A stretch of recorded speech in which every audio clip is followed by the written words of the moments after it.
यतो यतः समीहसे ततो नो अभयं कुरु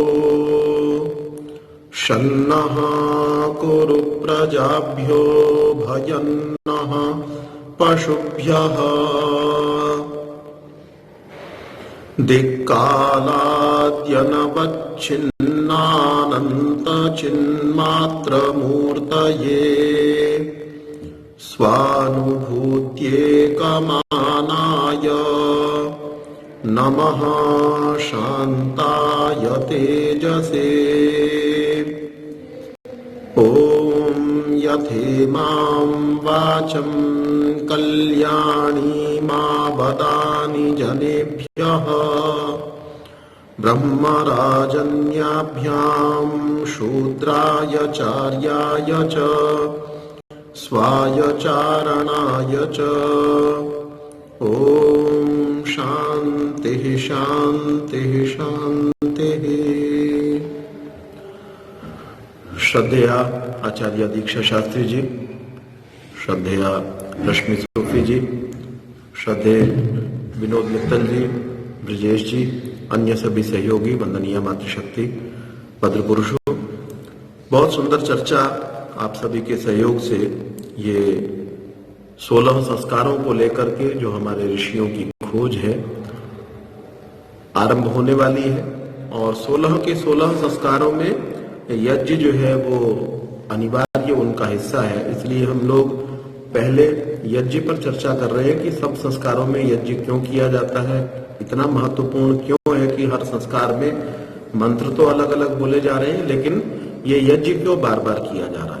तो उसके विभिन्न अंगों पर हमने पिछले दिनों चर्चा की। इदम नमः पर हमने बातचीत की कि क्यों इसका बार बार प्रयोग होता है। स्वाहा पर हमने बातचीत की।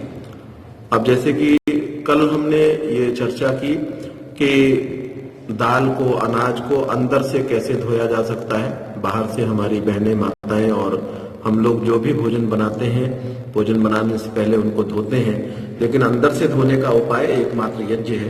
इसकी चर्चा हमने की। अभी बड़ा सुंदर प्रश्न रखा गया कि जब फिनाइल इत्यादि से भी आप कीटाणुओं को नष्ट कर सकते हैं तो यज्ञ को क्यों करना।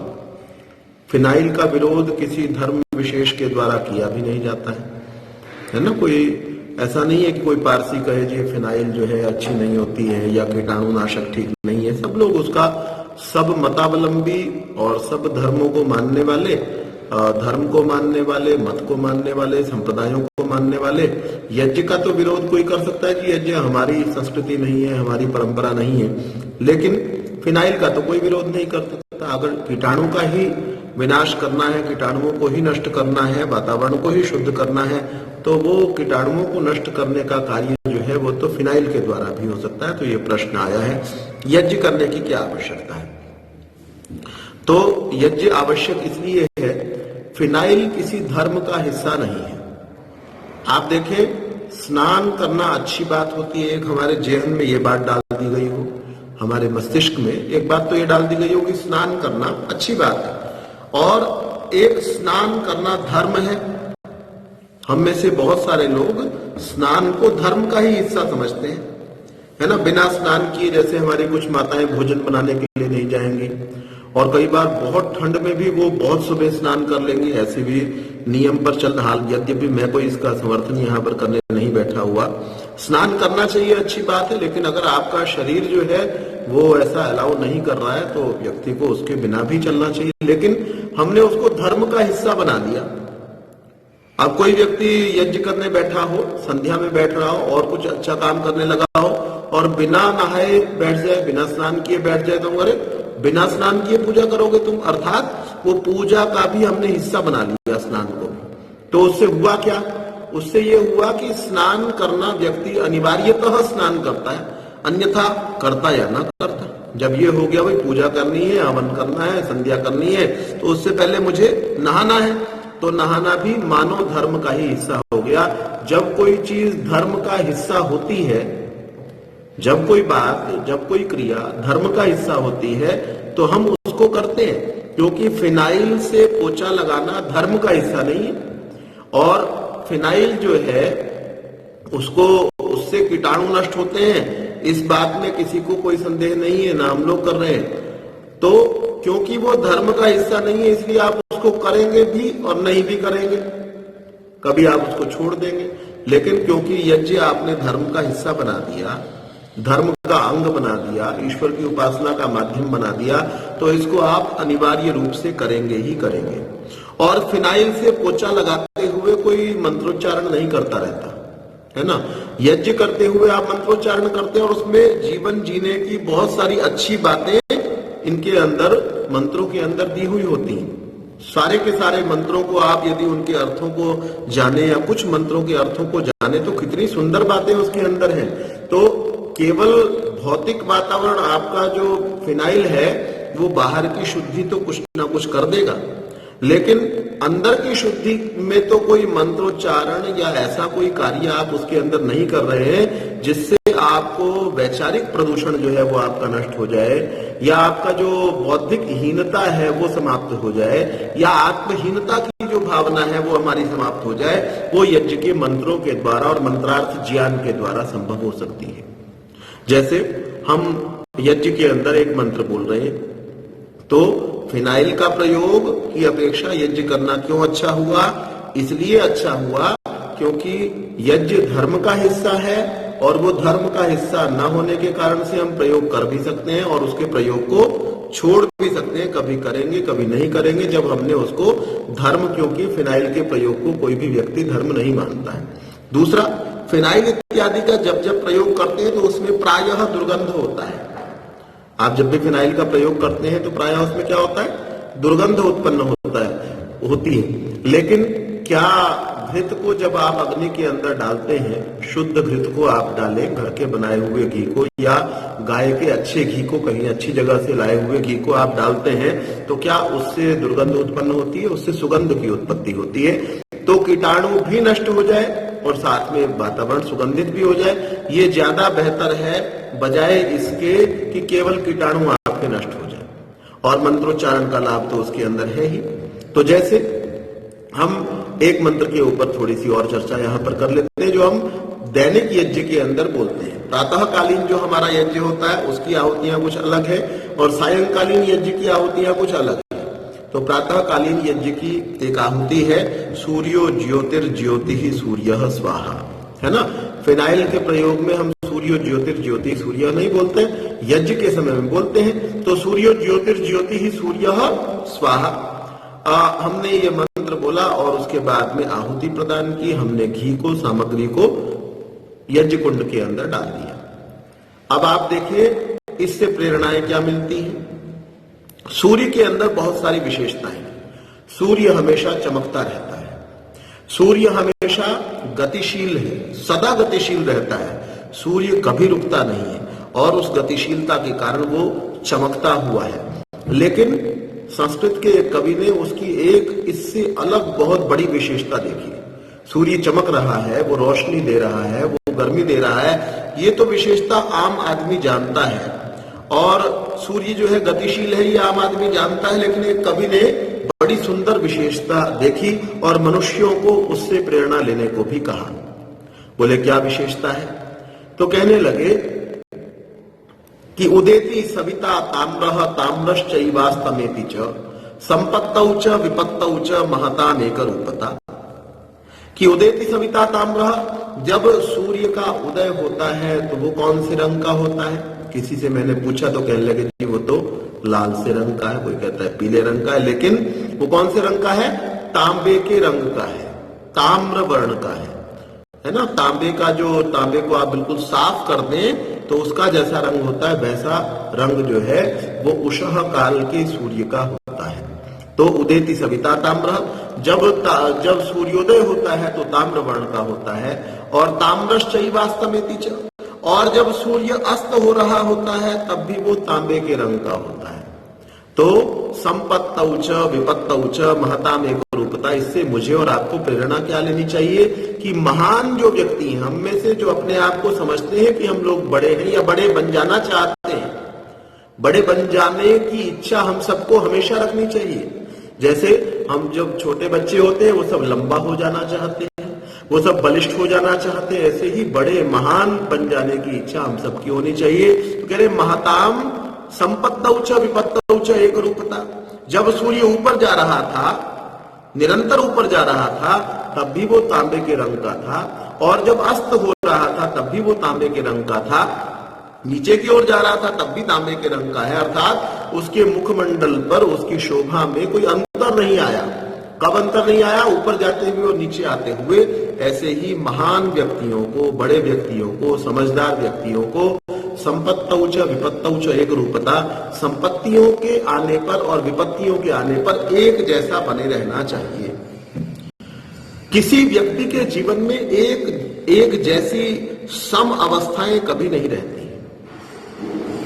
कभी ऐसा हो रहा होता है कि आप रोज नया नया ज्ञान अर्जित कर रहे होते हैं। जैसे बच्चा जो है आज 5वीं क्लास में है, फिर 6ठी में आ गया, 7वीं में आया, 8वीं में, 9वीं में, 10वीं में, फिर जो है वो स्नातक कक्षा में आया, शास्त्री में आ गया, आचार्य में आ गया, वो बीटेक करने लगा, एमटेक करने लगा। एक बार तो निरंतर विकास हो रहा है उसका। पिछले वर्ष किसी और कक्षा में था, आज किसी और कक्षा में है।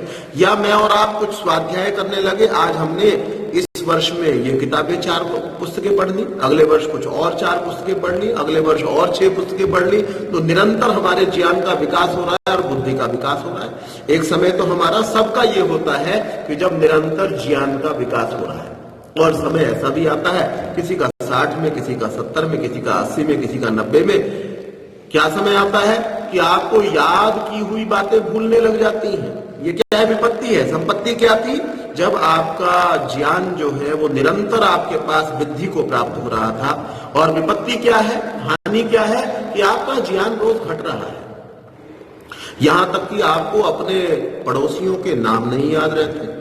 और ऐसा भी ह्रास मस्तिष्क का होता है, बहुत से मनुष्यों का ऐसा भी ह्रास होता है कि अपना ही अपने बारे में भूल जाते हैं। अपना नाम याद नहीं है, अपने पुत्र का नाम याद नहीं है, उसको देख करके देखते रह जाते हैं। और एक ही बात को, एक ही व्यक्ति को 15 मिनट के अंदर 10 बार बता देते हैं। मस्तिष्क का ऐसा ह्रास भी होता है कि एक ही बात को, एक ही बैठे हुए व्यक्ति को 15 बार बता देते हैं। एक ही बात को उससे 10 बार पूछ लेते हैं, है ना। जैसे कोई व्यक्ति आकर के बैठा और उसे पूछा, अरे आप कब आए? उसने बता दिया जी मैं अभी 10 मिनट 15 मिनट पहले आया। 2 मिनट फिर बीते, फिर आपने कहा अरे आप कब आए, अरे आप कब आए। इस प्रश्न को व्यक्ति जो जिसकी मस्तिष्क का ह्रास होता है, तो ये दोनों अवस्थाएं हर व्यक्ति के जीवन में आने वाली हैं। कभी ज्ञान का विकास होगा, कभी आपका ज्ञान, आपकी स्मृति शक्ति जो है वो कम हो जाएगी, बहुत कम हो जाएगी, निरंतर उत्तर घटती चली जाएगी। उस समय में आपको एक रूप बने रहना है। सूर्य के प्रातःकालीन सूर्य को और सायंकालीन सूर्य को देख करके हमको क्या पता चलता है? इनको देख करके हमको वैसा ही हमेशा एक रस बने रहना चाहिए। ज्ञान का विकास हो रहा हो, ज्ञान को विकास करने का प्रयास करना चाहिए। लेकिन अगर ह्रास भी हो रहा है तो हमको देख करके किसी को अनुमान नहीं हो, हम रोने ना लग जाए इसको देख करके, अरे मेरे पास तो ये समाप्त हो गया, अब तो ये नहीं रहा। क्योंकि ये अवस्थाएं हर मनुष्य के जीवन में आती हैं। ऐसे ही आपके पास में कभी धन जो है वो बढ़ रहा होता है, आपके पास कभी कपड़े बढ़ रहे होते हैं, कभी सोना गहने आपके पास बढ़ रहे होते हैं। समय ऐसा भी आता है कि आपके पास उतने कपड़े नहीं रह जाते जितने आपके पास किसी समय में हुआ करते थे। और कई बार आप स्वयं उनका त्याग करते हो, कई बार किसी कारणवश आपसे छीन लिए जाते हैं आपके कपड़े, आपका मकान। ऐसा भी समय आता है कि मकान है और कल को ना भी रहे। उसके लिए अपने मन को तैयार करके रहना। और ऐसी अवस्था जब आ जाए तो सूर्य के उदाहरण से, जो निरंतर यज्ञ करने वाला है, जो सूर्यो ज्योतिर्ज्योति सूर्य स्वाहा, इस मंत्र का उच्चारण करके रोज आहुति दे रहा है, उसको रोज ये चिंतन अपने मन में करना है कि जैसे सूर्य उदय होता हुआ अस्त होता हुआ एक जैसा बना रहता है, वैसे ही इस आहुति के साथ मेरा संकल्प है कि मेरे पास में ज्ञान की वृद्धि होगी, ज्ञान का ह्रास होगा, मैं एक जैसा बना रहूंगा। मेरे मकान 1 के 2 4 हो जाएंगे और या फिर दोबारा 0 हो जाएंगे तो भी मैं वैसा बना रहूंगा। कपड़े 1 2 4 40 हो जाएंगे या 40 के 36 30 20 10 रह जाएंगे तो भी मैं वैसे का वैसा बना रहूंगा। और परिवार का विकास होता है आपके, कभी ऐसा होता है आपके घर के अंदर आज पता चला कि ये आज आपके घर में पोता हो गया, फिर पता चला ये दोहता भी हो गया, ये दोहती हो गई। कभी ऐसा भी होगा कि 2-4 वर्ष के अंदर ही परिवार के अंदर बहुत सारे बच्चे आ जाएंगे, 2-3 बहुएं आ जाएंगी कि भतीजे का भी विवाह हो गया, बेटे का भी हो गया, बेटी का भी हो गया, दामाद आ गए। और कभी ऐसा भी होगा कि अभी थोड़े समय पहले दादी की मृत्यु हुई, उसके बाद में पता चला जी चाची जी भी चली गई, फिर पता चला कोई और भी चला गया। तो समय ऐसा भी होगा जब बहुत सारी मृत्यु आपके घर में आपको देखने को मिलेंगी। समय ऐसा भी होगा जब परिवार के सदस्यों की संख्या बढ़ रही होगी। समय ऐसा भी होगा कि आपके मित्र बढ़ रहे होंगे, और समय ऐसा भी आएगा कि आपके मित्र जो पहले मित्र थे वो आपसे मिलना पसंद नहीं करेंगे। तो ये एक तो संपत्ति की अवस्था है जब आपके मित्र बढ़ रहे हैं, जब आपके परिवार के सदस्यों की संख्या बढ़ रही है, जब आपके अंदर घर में बहुएं और दामाद आ रहे हैं, ये आपके बढ़ने की अवस्था है। और दूसरी अवस्था जब परिवार के अंदर मृत्यु बहुत सारी हो रही है, कई बार तो वृद्धों की मृत्यु हो सकती है, कभी ऐसा भी संभव है कि युवाओं की मृत्यु हो जाए, कभी ऐसा भी संभव है कि बच्चों की मृत्यु हो जाए। तो इन सब अवस्थाओं के अंदर ये सूर्य के द्वारा, सूर्य का नाम लेकर के जो हम आहुति दे रहे हैं, उससे हमको प्रेरणा क्या लेनी है कि इन सब अवस्थाओं में मैंने एक जैसा बने रहना है। कभी ऐसा होता है कि मैंने जो शेयर खरीद रखे हैं उनकी कीमतें बढ़ती चली जाती हैं, कभी ऐसा होता है कि मैंने जो प्लॉट खरीद रखे हैं उनकी कीमतें बढ़ती चली जाती है, और कभी वो घटती चली जाती है। दोनों अवस्थाओं में संपत्त उच्च विपत्त उच्च महता में एक रूपता, कि मुझे महान बनने की ओर जाना है तो मुझे सूर्य के समान एक रूप बने रहना चाहिए। ये हमको प्रेरणा कहां से मिल रही है? हम दैनिक यज्ञ कर रहे हैं तो वहां से प्रेरणा मिल रही है, जो प्रेरणा आपको कीटाणुनाशकों से और फिनाइल से और चीजों से आपको प्राप्त नहीं होने वाली है। तो इसलिए यज्ञ करना ज्यादा बेहतर है। एक प्रश्न बड़ा सुंदर और किया गया कि घी का बहुत सारा प्रयोग इसमें क्यों किया जाता है, घृत का क्यों प्रयोग किया जाता है? तो घृत जो है वो विषनाशक है, विष कहते हैं जहर को, है ना। घृत जो है, घी जो है वो विष को नष्ट करने वाला है, जहर को समाप्त कर देने वाला है।